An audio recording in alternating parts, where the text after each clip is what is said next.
ल आदरणीय दर्शकबिनहरू यो भिडियोमा स्वागत छ। हेर्नुहोस् त ल जडीबुटीदेखि अब हामी लाग्यौँ पेप्सी गोलातिर छोटो छोटो यात्रामा। ल शनिबार भए पनि मानिसको भिड चाहिँ देखिन्छ नै।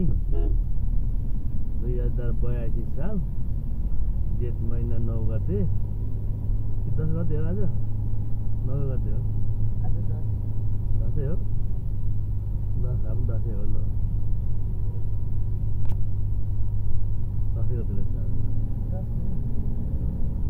यहाँ चाहिँ हामी पेप्सी गोलाको बाटोमा यसो हिँडिरहेका छौँ। पुरानो मोडलको टोयोटा हाइलक्स 1987 तिर गाडीहरू पनि देखिरहेको छ। अहिले यता पुरै बाटो यस्तो ठुलो बाटो भइसक्यो, असाध्यै राम्रो छ। यहाँ जेब्रा क्रसिङ पनि छ। यति मात्रै नभएर पर त एउटा ट्राफिक लाइट पनि छ यो भित्र रहेछ।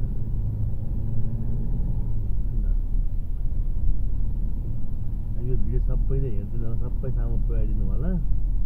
आज यति राम्रो बाटो छ, हामी यात्रा गरिरहेकै छौँ, हिँडिरहेकै छौँ।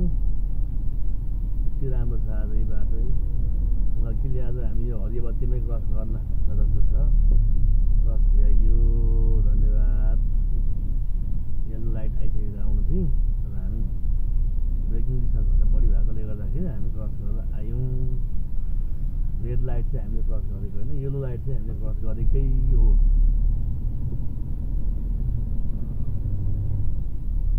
अब हेर्नुहोस् त गाडीहरूको कुदाउने तरिका, लापरवाही। यो भिडियो राम्रोसँग हेर्नुहोस् है साथीहरू।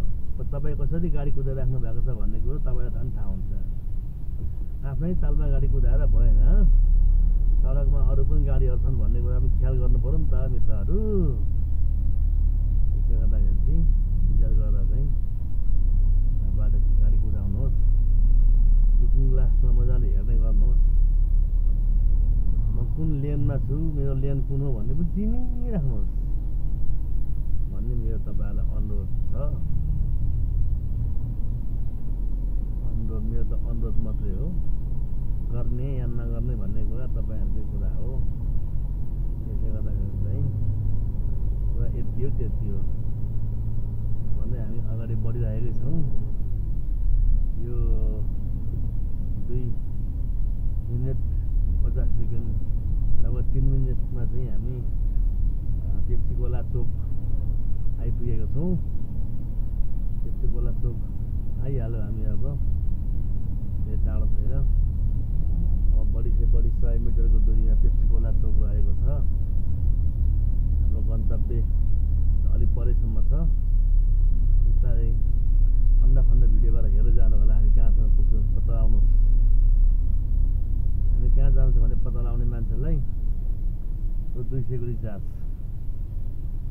हालिदिनेछु। त्यो पेप्सी गोला चोक हो।